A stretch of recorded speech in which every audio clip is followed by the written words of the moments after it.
Assalamualaikum warahmatullahi wabarakatuh. Selamat pagi anak-anakku. Bagaimana kabar kalian? Semoga selalu dalam lindungan Allah Subhanahu wa taala, tetap sehat.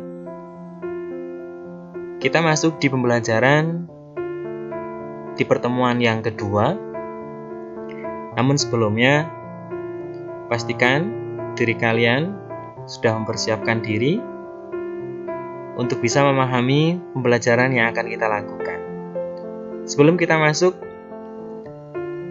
kita coba mengingat pembelajaran yang kita pelajari di pertemuan yang pertama. Yang pertama adalah pengertian dari iman kepada hari akhir. Apa itu anak-anak? Yaitu memahami, meyakini bahwa dunia dan seisinya akan mengalami kehancuran. Kemudian yang kedua, terbagi menjadi berapakah hari kiamat atau hari akhir itu? Terbagi menjadi dua. Yang pertama kiamat sugro kecil, yang kedua adalah kiamat kubro atau kiamat besar. Kita masuk di materi di pertemuan yang kedua. Kita mulai dengan membaca Bismillah bersama-sama. Bismillahirrahmanirrahim. Di bagian kedua ini, di pertemuan yang kedua, kita masih membahas di bab yang pertama, yaitu meyakini hari akhir mengakhiri kebiasaan buruk.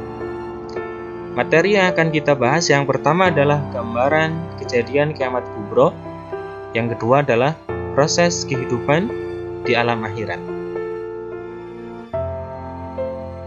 Yang pertama, gambaran kiamat kubro berdasarkan ayat Al-Quran. Berapa ayat yang akan kita bahas? Yang pertama adalah Al-Quran surat Az-Zumar ayat 68. Yang kedua adalah surat Al-Qari'ah ayat 4-5. Kemudian yang ketiga Al-Zalzalah ayat 1 dan 2. Yang keempat adalah surat Al-Muzammil ayat ke-18. Kemudian kita langsung masuk di ayat yang pertama, yaitu Al-Quran surat Az-Zumar ayat 68. Cermati lafadznya. Kita baca bersama-sama. A'udzubillahi minasyaitonirrajim. Wa nufikha fis-suri fasa'iqa ma fis samawati wa ma fil ardi illa ma sya'allah. Kita cermati terjemahan ataupun arti dari ayat tersebut. Wa nufikha fis-suri, dan sangkakala pun ditiup. Fasa'iqa, maka matilah, ma fis samawati wa ma fil ardi, semua makhluk yang ada di langit dan yang ada di bumi, illa ma sya'allah, kecuali mereka yang dikehendaki Allah. Artinya ini adalah proses dimulainya kiamat dengan ditiupnya sangkakala oleh malaikat Israfil. Kemudian, kecuali mereka yang dikehendaki Allah, maksudnya seperti apa? Untuk memahami ayat ini, kita coba ambil pendapat dari ulama yang terdapat di dalam tafsir Jalalain. Cermati, dan ditiuplah sangkakala pada tiupan yang pertama, maka matilah. Artinya mati mendadak. Siapa? Siapa yang di langit dan di bumi. Kecuali siapa yang dikehendaki oleh Allah, yaitu para bidadari, para pelayan di surga, dan selain keduanya. Artinya ada makhluk yang tidak mati. Itu karena kehendak Allah. Karena Allah yang berkehendak. Ini ayat yang pertama.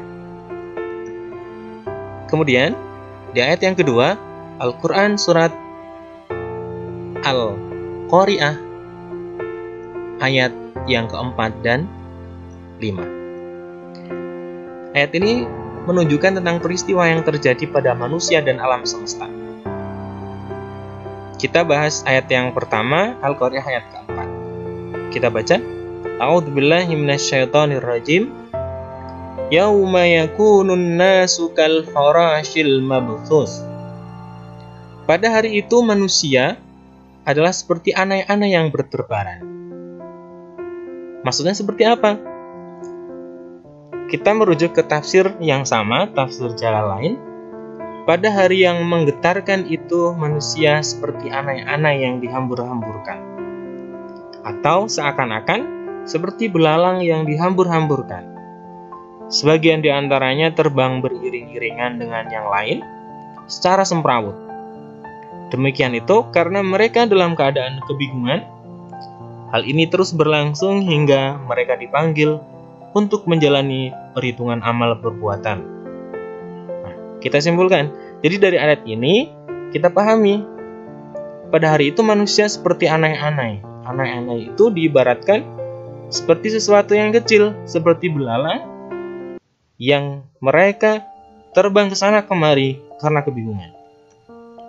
Nah, apa yang terjadi pada manusia dari ayat ini? Yang pertama, manusia kebingungan karena mereka belum pernah menjumpai peristiwa seperti itu, belum pernah menjumpai peristiwa dahsyat kiamat, maka mereka bingung.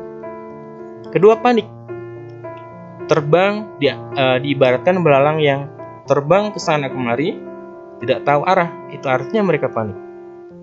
Yang ketiga tentunya ketakutan dan semrawut.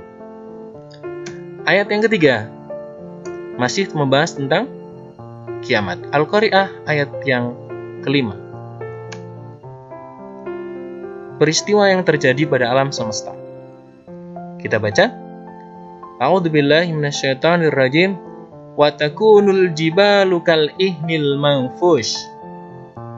Dan gunung-gunung adalah seperti bulu yang dihambur-hamburkan. Maksudnya seperti apa? Dan gunung-gunung adalah seperti bulu yang dihambur-hamburkan, atau bagaikan wol yang terhambur-hamburkan karena ringannya, sehingga jatuh kembali rata dengan tanah. Tafsir Jalalain. Artinya gunung saat itu ketika kiamat, maka gunungnya dihamburkan seperti wol. Wol itu adalah seperti bulu kambing, ya, domba. Nah, artinya apa? Artinya gunungnya diledakkan oleh Allah sehingga gunungnya berhamburan.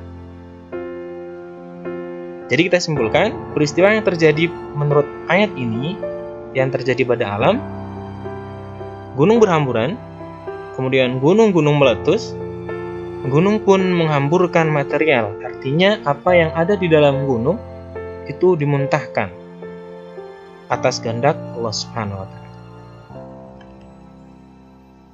Kemudian di ayat yang ketiga, Al-Zalzalah ayat 1 dan 2. A'udzubillahi minasyaitonirrajim. Idza zulzilatil ardu zilzalaha wa akhrajatil ardu asqalaha. Apabila bumi digoncangkan dengan guncangan yang dahsyat dan bumi telah mengeluarkan beban-beban berat yang dikandungnya. Ibnu Abbas mengatakan,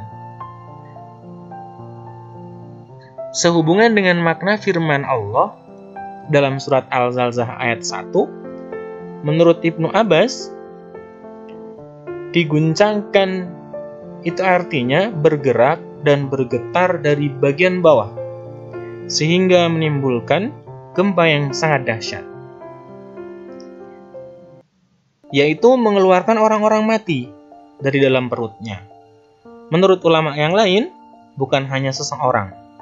Dan ini semakna dengan apa yang ada disebutkan dalam ayat yang lain. Ini menurut tafsir Ibnu Katsir. Kemudian ayat yang keempat, surat Al-Muzammil ayat 18. A'udzubillahi minasyaitonirrajim. As-samaa'u munfatirum bih. Kana wa'duhu maf'ula. Langit menjadi pecah belah pada hari itu. Adalah janjinya itu pasti terlaksana. Al-Muzammil ayat 18. Langit pun menjadi pecah belah, menjadi retak dan pecah-pecah. Pada hari itu, mengingat beratnya hari itu. Adalah janji Dia, janji Allah, mengenai kedatangan hari itu pasti terlaksana dan pasti terjadi. Dari tafsir Jalalain. Yang kedua adalah proses kehidupan di alam akhirat. Alam barzah atau yaumul barzah. Yaumul ba'ats, yaumul hasyr atau yaumul mahsyar, yaumul mizan dan yaumul hisab, surga dan neraka. Ini adalah proses kehidupan di alam akhirat. Yang pertama alam barzah atau yaumul barzah. Apakah itu? Alam barzah dikenal dengan alam kubur, yaitu pintu gerbang menuju akhirat. Artinya batas antara alam dunia dan alam akhirat. Kita cermati beberapa informasi tentang alam kubur.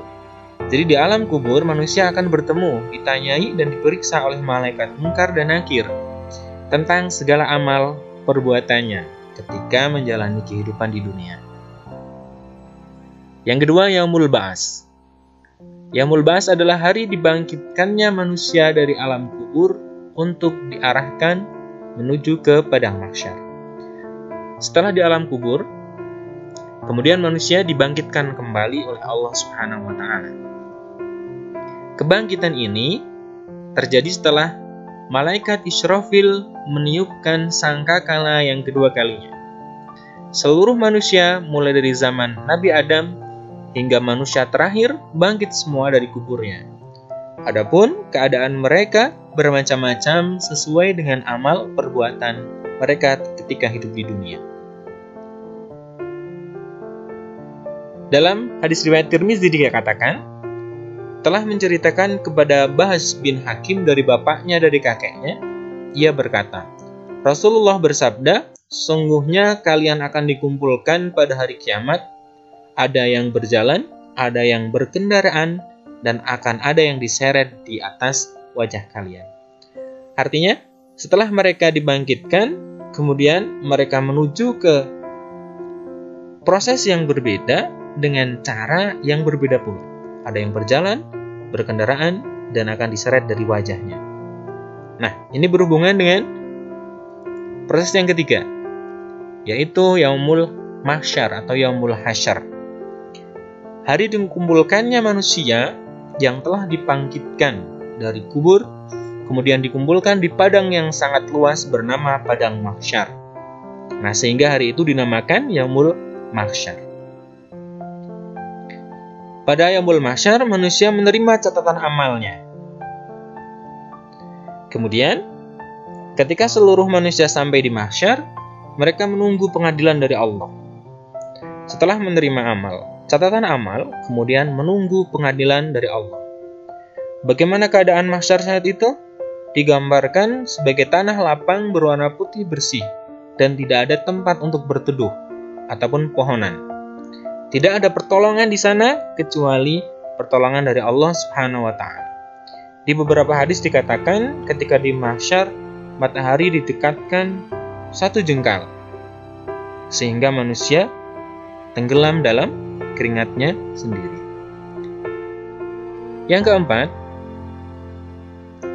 adalah yaumul mizan dan yaumul hisab. Apa itu yaumul mizan? Hari ditimbangnya seluruh amal. Kemudian yaumul hisab, hari diperhitungkannya seluruh amal perbuatan manusia.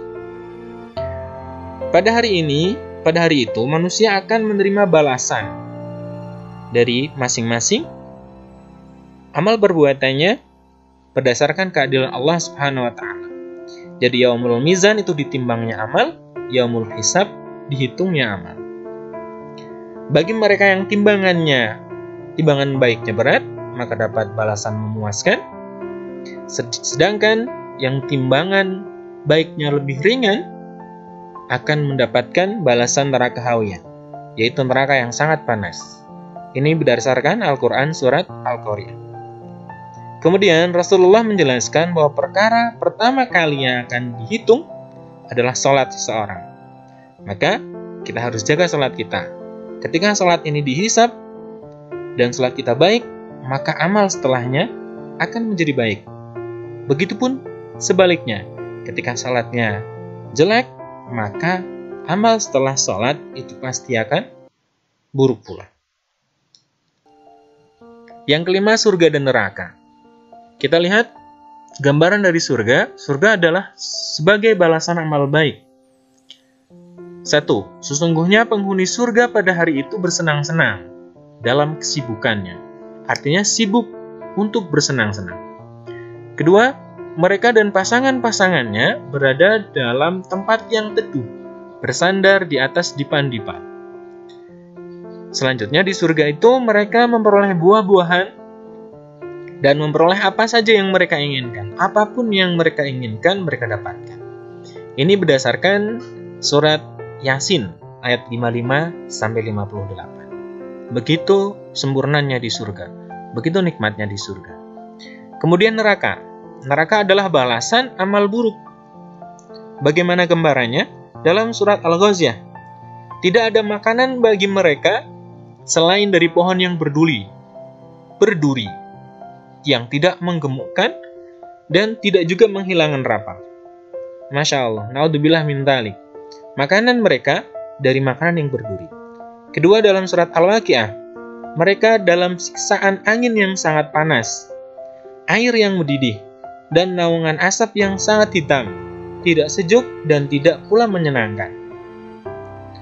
Angin yang mereka rasakan sangat panas, airnya mendidih, kemudian naungan dari asap yang sangat hitam. Nah, kemudian kita coba simpulkan. Yang pertama, gambaran kiamat kubro berdasarkan ayat Quran. Pertama, surat Az-Zumar ayat 68. Malaikat meniup sangkakala sebagai tanda kiamat kubro terjadi. Yang kedua, Al-Qari'ah ayat 4 dan 5. Keadaan manusia saat itu ketika kiamat, kebingungan, panik, dan ketakutan. Al-Zalzalah ayat 1 dan 2 menjelaskan tentang peristiwa yang terjadi pada alam. Dan yang keempat, Al-Muzammil ayat 18 menjelaskan tentang pecahnya langit ketika kiamat. Masya Allah, ini adalah peristiwa gambaran kecil dari 4 ayat bagaimana proses kiamat kubro terjadi. Semoga kita dijauhkan dari hari kiamat. Kita dimatikan sebelum kiamat itu terjadi. Kemudian yang kedua, proses kehidupan di alam akhirat. Yang pertama, yaumul barzah atau alam kubur. Yang kedua, yaumul ba'as atau hari dibangkitkannya manusia dari alam kubur. Yang ketiga, yaumul hasyr, yaumul mahsyar, hari dikumpulkannya manusia. Yang keempat, yaumul mizan, yaumul hisab, yaitu hari ditimbang dan dihitungnya amal manusia. Setelah itu, yang kelima adalah surga dan neraka. Surga sebagai balasan amal baik dan neraka sebagai balasan amal buruk. Kita pahami dan kita yakini kejadian kiamat, maka harus muncul sikap mulia berupa mawas diri. Apa itu? Melihat, memeriksa, mengintrospeksi diri, dan mengoreksi kesalahan diri sendiri secara terbuka dan jujur, agar di kemudian hari tidak melakukan kesalahan yang sama. Setelah mawas diri, maka akan memunculkan kebiasaan perbuatan baik dan membiasakan